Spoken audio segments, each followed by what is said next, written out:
từ headphone, say đắm cuồng vào lỡ yêu rồi mất hồn. Chưa bao giờ em nghĩ là ta cùng nhau đến như vậy, cách xa những cây số mà ta vẫn luôn biết nhau làm gì.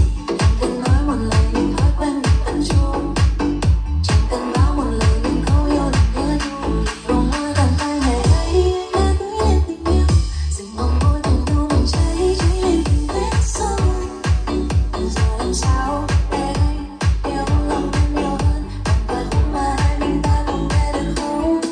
Mình là thước, oh baby em và anh là superstar đêm nay, bởi vì thế I go insane every time em nắm mình. Em trong môi anh cần ai, em nên nào khi you say vì sao lại choose me.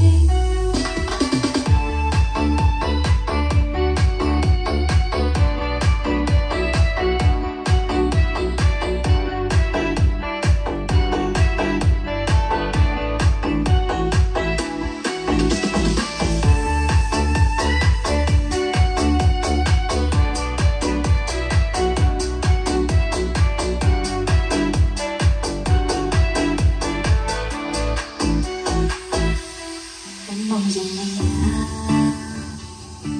đã thấy những gì cần thấy, để đi câu từ em viết,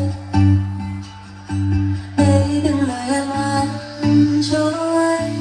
Chưa bao giờ em nghĩ là anh ngọt ngào đáng yêu như vậy, but like you think that I look beautiful this way. Vì đâu mấy ai yêu cách trân trọng chính em, và đâu mấy ai yêu cách trân trọng chính anh. Vì không